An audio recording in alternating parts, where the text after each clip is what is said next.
Dennis stretched out on the bed and stared at the ceiling, waiting for the storm in a teacup to calm down, for Sonia to burst into tears and lock herself in the bathroom. But today, things didn't go as planned. She sat down next to him and gently stroked his hand, trying to get his attention. "Dania, tell me honestly, is it all because I can't cook? Yes?" Sonia asked in a soft, sensitive voice. "What are you talking about?" Dennis sighed wearily. "Well, you're not proposing to me. Is it because I can't cook?" "Don't talk nonsense. I'm not proposing because I don't see the need for it. What will a stamp in my passport change? If it won't change anything, then let's do it." "Sonia, I warned you when you moved in with me. I warned you about being against all these foolish marriages. I will never get married, period." "But that was 5 years ago," Sonia exclaimed. She straightened up and spoke again in a soft voice. "All my friends are married. Besides, my parents are asking. They suspect that we have some problems, and that you don't love me at all. And honestly, I also think so." Dennis squinted, trying to remember when he confessed his love to her. He simply allowed Sonia to be around, without investing deep meaning in their life together. But she pressed him against the wall, demanding a clear answer.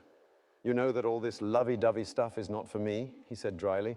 "All these confessions, oohs and ahs. I'm a man, after all, not a doormat. If it doesn't satisfy you—" No, everything is fine with me," Sonia rambled. I know you love me. I would like to hear it from you. A declaration of love, a proposal. I want to get married, Dennis. How don't you understand that?" Sonia could no longer pretend to be a rational, intelligent lady and burst into tears, unleashing all her childlike directness. "I want a wedding. I want children. I want to give birth before I turn 30. I want to be a young mother." "What about those children of yours, when you secretly drink behind my back? First get rid of that harmful habit, and then we can talk about this again." "I drink because I'm lonely. You're at work all day. You come home tired and immediately go to bed." "Yes, Sonia. Imagine that. I get tired. Today, someone died on my operating table, and you're talking to me about a wedding, about children. Go to work, Sonny. Occupy yourself with something at least." "When can I work? I enrolled in culinary courses," she sniffled.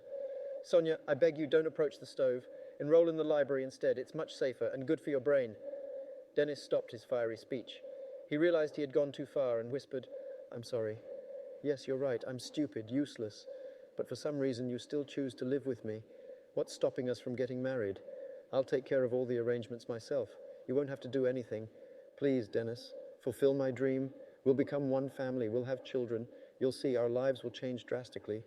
Dennis listened to her, looking into her mournful, teary eyes. He knew Sonia wouldn't give up.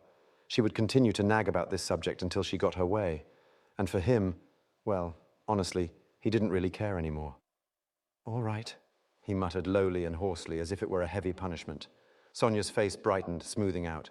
You mean it? Seriously?" Yes, Sonny. Just leave me alone, please. Let me rest in peace." "Oh, my Denai, my good one." She pounced on him with kisses. Then she jumped up and ran to the kitchen. After a few seconds, her excited voice could be heard from there. "Mom, Dennis proposed to me." He let out a long exhale and closed his eyes. The tension in his temples caused an unpleasant throbbing. Sonia peeked back into the bedroom. "Dania, Mom is asking where the wedding will be. All our relatives live there, except for your Aunt Valia. Maybe we should have the wedding in our hometown." "Maybe," Dennis replied monotonously.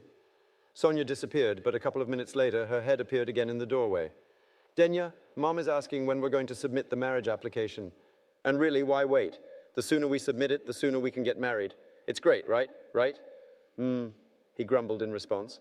Then he opened his eyes, reached for his phone, and opened the calendar. "Departing in 3 days, on Friday, in a summer cafe on the waterfront." Lydia Antonovna's words suddenly resurfaced in his mind. Dennis shook himself, calculated in his head how many days of vacation he had left, and said aloud, "We'll leave in 3 days. On Friday,